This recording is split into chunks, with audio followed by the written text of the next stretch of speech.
Bismillahirrahmanirrahim. Assalamualaikum warahmatullahi wabarakatuh.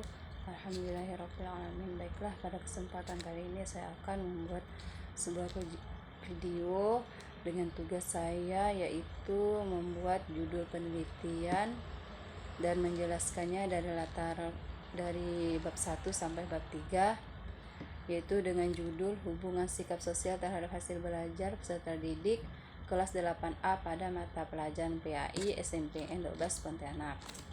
Baiklah, di sini saya akan menjelaskan bab pertama. Yang pertama yaitu berisi latar belakang. Pada isi latar belakang ini menjelaskan dari judul penelitian saya, yaitu sikap sosialnya terhadap hasil belajar peserta didik.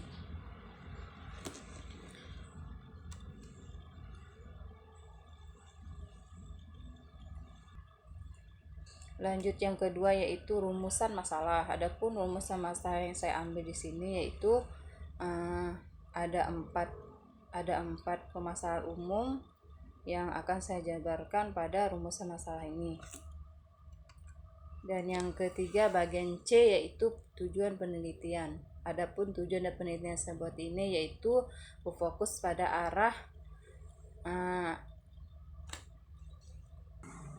Adapun tujuan dari penelitian saya itu merupakan arah dan fokus dari setiap kegiatan yang saya lakukan dalam penelitian.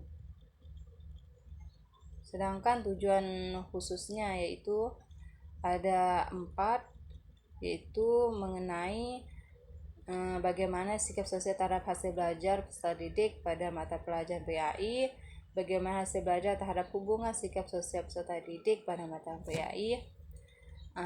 Yang ketiga, seberapa besar hubungan sikap sosial terhadap hasil belajar peserta didik PAI, dan yang keempat yaitu seberapa besar hubungan hasil belajar terhadap sikap peserta didik pada mata pelajaran PAI SMPN 12 Pontianak. Lanjut, yang ke D yaitu manfaat dari penelitian. Bagian ini merupakan manfaatnya dari saya sendiri maupun untuk pihak kampus dan juga pihak sekolah. Itu merupakan manfaat dari penelitian yang saya lakukan atau peneliti lakukan. Sekarang kita masuk ke bab 2 yaitu bagian A yaitu kajian teori. Di sini terdiri atas pengertian dari sikap dan sikap sosial, kajian teorinya, dan saya ambil juga dari pendapat Saifuddin Aswar 2012 halaman 5. Mendefinisikan sikap sebagai suatu pola perilaku, tendensi, atau kesiapan antisipatif berdisposisi untuk menyesuaikan diri dari berbagai macam situasi yang terjadi di lingkungan sekitar. Atau secara sederhana, sikap merupakan suatu respon dari keadaan yang ditimbulkan oleh lingkungan sekitar. Lanjut, pada hasil di sini juga dibahas tentang hasil belajar siswa. Pada hakikatnya definisikan oleh Nana Sujana 2009 halaman 3 sebagai modifikasi tingkah laku sebagai hasil belajar dalam artian mencakup ranah kognitif, emosional, dan psikomotorik. Dan di bagian kajian teori juga terdapat dimensi hasil belajar, yaitu ada 3, yaitu ranah psikomotor, ranah efektif, dan kognitif. Lanjut kepada B yaitu bagian hasil penelitian terdahulu. Untuk memahami bagaimana teknik penelitian dan temuan dilakukan akan sangat membantu untuk meninjau penelitian sebelumnya. Maka peneliti menulis dan menganalisis studi menggunakan penelitian sebelumnya sebagai panduannya. Jadi untuk melakukan penelitian selanjutnya, maka peneliti melihat dulu pada penelitian sebelumnya yang pernah dilakukan. Lanjut pada kerangka pikir. Di kerangka pikir ini karakter siswa dapat dipengaruhi oleh sikap sosial mereka dalam kehidupan sehari-hari. Jadi di kerangka pikir ini selain pada itu lingkungannya juga pada kehidupan sehari-harinya yang dijalankannya, maka dari itu kita dapat melihat bagaimana karakternya terhadap sikap sosial mereka. Dan selanjutnya yaitu yang bagian D, yaitu hipotesis. Dari hasil penelitian sementara yang telah dilakukan peneliti, maka dapat disimpulkan bahwa HA terdapat hubungan antara sikap terhadap hasil belajar. Sekarang lanjut ke bagian bab 3, yaitu metode penelitian. Dalam penelitian ini, jenis penelitian yang dilakukan peneliti yaitu digunakan peneliti adalah korelasi, di mana penelitian ini menggunakan penelitian korelasi sebagai strategi penelitian untuk menyusun karya ilmiah yang dilakukan. Korelasi berasal dari istilah korelasi dalam statistika. Korelasi mengacu pada hubungan dan terdapat keterkaitan antara dua variabel atau lebih, menurut Sujano 1997 halaman 97. Terus adapun pendekatan yang dilakukan ini yaitu menggunakan pendekatan penelitian kuantitatif korelasional dan akan menjadi salah satu penulis memperkerjakan untuk melakukan penyelidikan ini.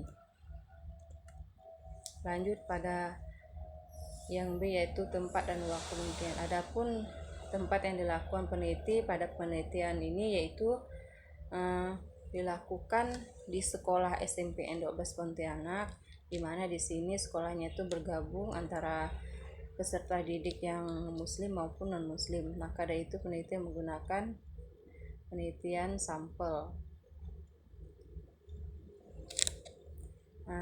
Pada tempat yang dilakukan di daerah ini tersebut karena memungkinkan lebih mengetahui bagaimana penelitian mengambil penelitian ini di SMPN 12 Pontianak ini karena memungkinkan mengetahui bagaimana kondisi perkembangan pendidikan yang ada di sekolah tersebut, khususnya di kelas 8A.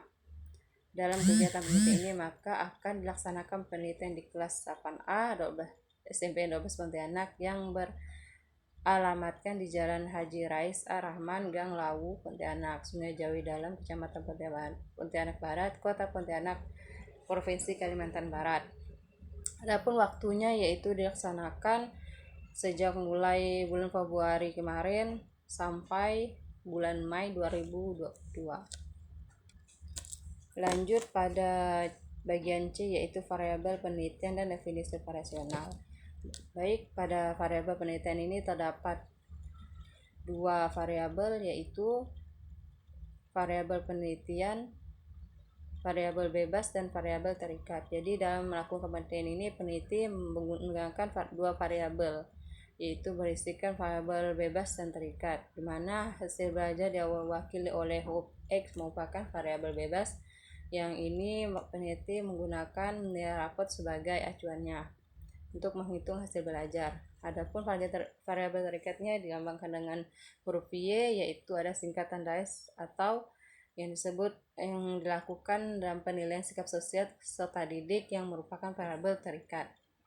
Yang kedua yaitu definisi operasional. Dari definisi operasional ini terdapat dua faktor independen dan dependen membentuk dua variabel dalam penelitian ini. Sikap sosial merupakan variabel terikat dalam penelitian.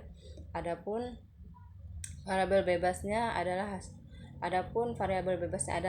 hasil belajar siswa kelas 8A pada mata pelajaran PAI yang diperoleh pada nilai rapotnya. Yang bagian D yaitu sumber data. Adapun sumber data ini terdapat dilakukan dalam dua kategori, yaitu populasi dan sampel. Di populasi ini kita ambil dari pendapat Sugiano Dabuspo halaman 80.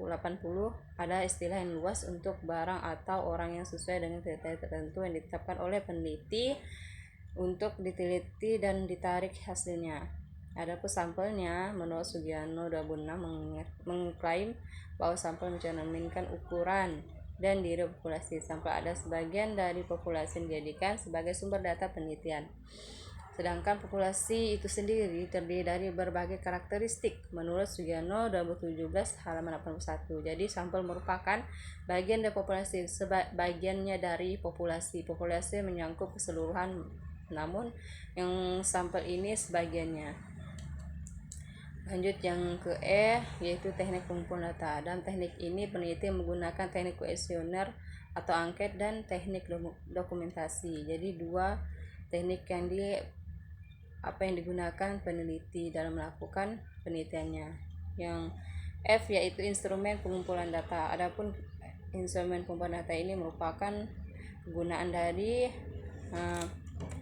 teknik pengumpulan data tadi, yaitu kuesioner atau angket dan dokumentasi. Adapun kegunaan dari kuesioner atau angket ini merupakan jawaban yang mereka yakini akurat bahwa kuesioner atau angket yang digunakan dalam penelitian ini adalah bentuk angket, yaitu angket tertutup ya. Dalam penelitian ini bentuk peneliti menggunakan angket tertutup. Seorang peneliti menggunakan instrumen penelitian untuk mengukur suatu fenomena yang telah terjadi. Jadi itu yang dilakukan peneliti untuk dalam pengukuran angket tertutup. Adapun dokumentasinya yaitu peneliti menggunakan dokumen yang berisi yang berupa raport sebagai acuan untuk melihat hasil belajar siswa peserta tersebut. Adapun yang terakhir yaitu teknik analisis. Dalam teknik analisis ini, analisis data yang digunakan adalah metode analisis data kuantitatif yang seringkali dipisahkan menjadi dua kategori analisis, yaitu analisis statistik deskriptif dan analisis statistik inferensial. Baik, sekian saja yang dapat saya jelaskan mengenai penelitian saya yang berjudul hubungan sikap sosial terhadap hasil belajar peserta didik kelas 8A pada mata pelajaran PAI SMPN 12 Pontianak. Itulah yang barusan saya jelaskan dari bab 1 sampai bab 3. Kurang dari mohon maaf. Wassalamualaikum warahmatullahi wabarakatuh.